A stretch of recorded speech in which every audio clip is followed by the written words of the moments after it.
Hay un anhelo que, bueno, parece casi universal, ¿no? Una aspiración que conecta a sociedades muy distintas, como la española y la venezolana. El deseo de construir un futuro democrático. Exacto. Un futuro libre, plural. Sin embargo, y esto es lo fascinante, los caminos para llegar a ese destino pueden ser radicalmente diferentes. Totalmente. Y los materiales que tenemos para analizarlo hoy nos ponen eso sobre la mesa de una forma brutal. Tenemos un análisis que compara dos momentos históricos que, aunque en teoría buscan lo mismo, no podrían ser más opuestos. ¿En qué sentido? En su método, en su naturaleza y sobre todo en la forma de entender qué es legítimo y qué no lo es. Justo ahí quería llegar, porque esa comparación es el núcleo de todo. Hoy vamos a sumergirnos en esa comparación entre la transición española y la crisis política en Venezuela. Primero, vamos a desgranar el modelo español. Un proceso que se describe como una especie de demolición controlada, ¿verdad? Orquestada desde dentro. Sí. Y luego daremos el salto a un escenario mucho más convulso, el venezolano, entre 2024 y 2026. Un periodo definido por una crisis de legitimidad galopante que, vamos, lo pone todo patas arriba. Y finalmente, pondremos ambos procesos cara a cara para ver qué lecciones podemos extraer, qué nos enseñan estas dos historias. Bien, pues vamos a ello. Arranquemos en España, en este periodo clave entre 1975 y 1978. La pregunta que se plantea es casi de manual de política ficción. Sí, ¿cómo es posible que un régimen autoritario, Después de 40 años de control absoluto, decida voluntariamente iniciar su propio desmantelamiento? para dar paso a una democracia? Se nos insiste en que es un caso casi único en Europa, y lo fascinante aquí es el concepto que vertebra todo el proceso español. ¿Cuál? La idea de una transición de la legalidad a la legalidad. Esto es crucial. O sea, no hablamos de una revolución. No, ni de una ruptura violenta que crea un vacío de poder. Es todo lo contrario. Es casi como si hubieran decidido desmontar el motor de un coche mientras todavía estaba en marcha. Me gusta esa analogía. Explícame eso un poco más. ¿Usar las herramientas del taller franquista para construir un motor democrático? Exactamente.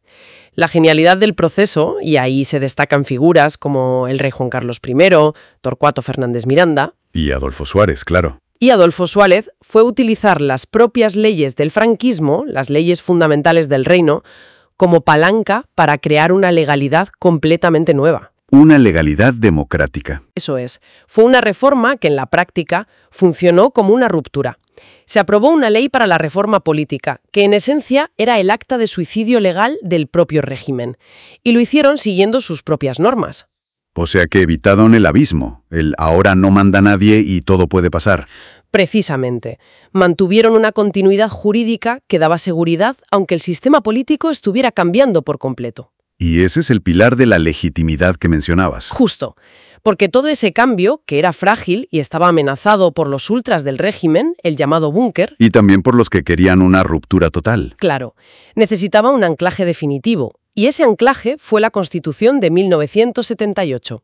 No fue una carta otorgada, fue un texto refrendado masivamente por los ciudadanos en las urnas. El referéndum. Ese sí popular fue lo que blindó el proceso y le dio una legitimidad incontestable, tanto dentro como fuera de España. Entonces, si lo resumimos, el gran logro español no fue que el camino fuera fácil. Para nada, el texto insiste en que fue increíblemente frágil y lleno de tensiones. Sino que consiguieron construir una democracia plena a partir de las cenizas de una dictadura, usando sus propias herramientas, un proceso de pacto y reforma, no de colapso.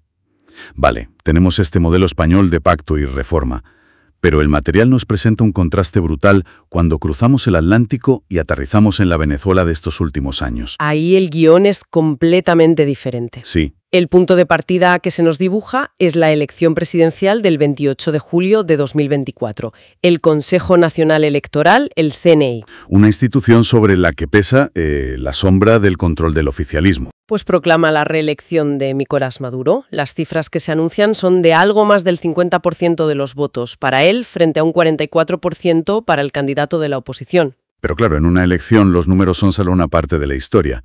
El verdadero problema, el nudo de la crisis, parece estar en lo que no se vio. En lo que no se publicó, ahí está la clave de todo. A ver. El CNE proclama un ganador, pero incumple un requisito básico de cualquier democracia transparente: no publica los resultados desagregados. O sea, las actas de votación de cada mesa. Exacto, las actas de las miles de mesas electorales del país. Y esas actas son el ADN de una elección. Son la prueba física, auditable, que permite a cualquiera verificar que el resultado final se corresponde con la suma de lo que votó la gente. Sin esas actas, la confianza se evapora. Básicamente se le está pidiendo a la mitad del país que se fíe a ciegas de un resultado. Y de un resultado anunciado por una institución que ellos mismos consideran parcial. Y claro, las consecuencias son inmediatas. Se desató una tormenta política. La Plataforma Unitaria Democrática, la PUD, junto con observadores independientes que tenían sus propios recuentos paralelos, Que tenían sus propios datos. denuncian que sus números no cuadran con el resultado oficial y exigen ver las actas. Se instala una percepción masiva de fraude, lo que dinamita la legitimidad de origen de ese nuevo mandato de Maduro. Y para enredar más la madeja, entra en escena el Tribunal Supremo de Justicia, el TSJ. Sí, que en lugar de arbitrar y exigir transparencia, ¿Hace lo contrario? lo que hace es validar el proceso electoral a toda prisa, cerrando la puerta a cualquier auditoría o recuento. Lo que convierte una crisis electoral en una crisis institucional en toda regla. Exacto. Ya no es solo el órgano electoral el que está cuestionado, sino también la máxima instancia judicial. Se crea una fractura total en la percepción de la legitimidad del Estado, El sistema se atrinchera en su versión. mientras una gran parte de la sociedad la rechaza de plano. Y cuando parecía que la situación no podía ser más tensa y polarizada, el análisis nos lleva a un punto de quiebre absoluto. Enero de 2026. Sí, se nos describe un acontecimiento que lo cambia todo, calificado como algo sin precedentes. Es un giro de guión dramático. ¿Qué ocurre? Se narra una operación militar de fuerzas especiales estadounidenses que acaba con la detención de Nicolás Maduro en Caracas. ¿Así de repente? Inmediatamente después es trasladado a Nueva York para enfrentarse a cargos federales por narcotráfico y otros delitos graves. Un hecho de una gravedad inmensa, una intervención externa directa. Con Maduro fuera de juego de una forma tan abrupta, lo lógico sería pensar en un colapso. En un vacío de poder. Exacta. ¿Qué es lo que hicieron las instituciones que quedaban en pie? Pues la respuesta, una vez más, viene de ese mismo Tribunal Supremo de Justicia. Ante lo que se denomina la ausencia forzada del presidente, Que es un eufemismo, claro. el TSJ activa un mecanismo de emergencia y ordena que la vicepresidenta, Delcy Rodríguez, asuma la presidencia interina del país. El argumento es la necesidad de garantizar la continuidad del Estado. Pero esta solución, en lugar de calmar las aguas, parece que abre una nueva caja de Pandora. Totalmente, porque la legitimidad de Delcy Rodríguez nace de una decisión de un tribunal cuya propia legitimidad está en duda. Para sustituir a un presidente cuya elección está en duda. Es como un castillo de naipes. Debate feroz. Rodríguez no ha sido elegida por el pueblo para ser presidenta. Su poder emana de una designación y de una decisión judicial, no de las urnas. Y esto provoca protestas, imagino. Inmediatas, de la oposición que no reconoce su autoridad. Se crea una situación de bicefalia de facto, con un gobierno interino que controla el aparato del Estado. Pero que una parte del país y de la comunidad internacional no considera legítimo. En medio de esa crisis se menciona un gesto, la liberación de presos políticos. Una rama de olivo, quizá. Un intento de ganar algo de legitimidad. Podría interpretarse así, como un intento de reducir la tensión interna y proyectar una imagen de apertura. Sin embargo, en un contexto de crisis tan profunda, Esos gestos se miran con lupa. se ven con escepticismo, claro. ¿Es un primer paso hacia una negociación real o simplemente una maniobra táctica para consolidar un poder que nació de forma anómala? La duda sigue en el aire. Vale, pongamos las dos historias una al lado de la otra, porque el contraste es brutal. Por un lado, España. Una transición negociada, una implosión por diseño desde dentro. Y por otro, Venezuela. Una crisis que estalla por una disputa electoral y se resuelve, o se complica más bien, con una intervención externa y una sucesión controvertida. El análisis los presenta como dos paradigmas opuestos. Totalmente.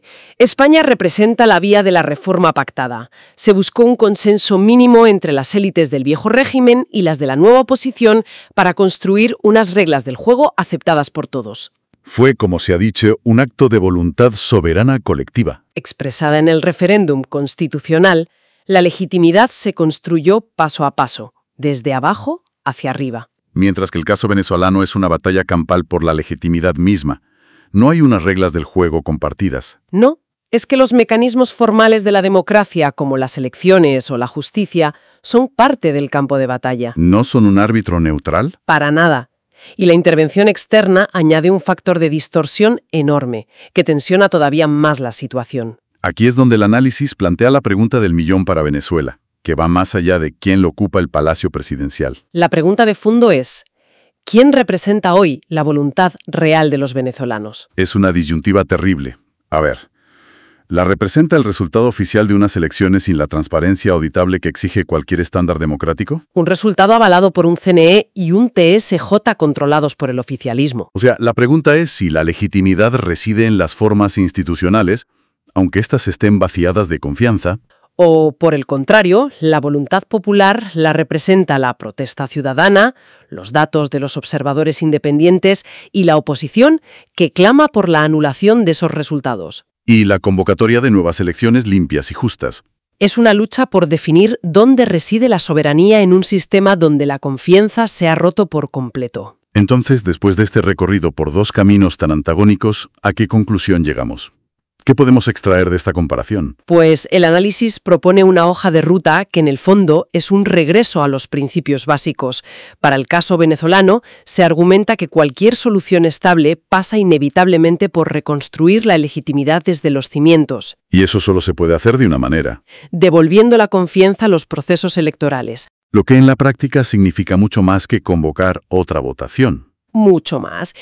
Implica una reforma profunda de las instituciones, especialmente del Consejo Nacional Electoral, para asegurar su imparcialidad.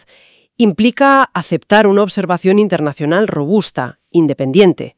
Que pueda verificar cada paso del proceso. Exacto. La idea es que sin esos pilares, cualquier gobierno que surja, ya sea por un acuerdo en despachos o por un golpe de fuerza, nacerá cojo. Le faltará siempre esa base de legitimidad popular. Que es el oxígeno de la democracia. Y para cerrar la reflexión, se vuelve al punto de partida, al ejemplo español. Se insiste en que la transición no fue un cuento de hadas.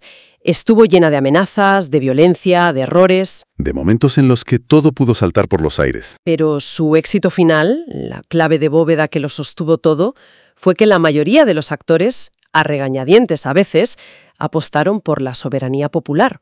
Y por el Estado de Derecho como el único terreno de juego posible. Esa, concluye el análisis, sigue siendo la brújula que Venezuela necesita recuperar. Es una conclusión potente.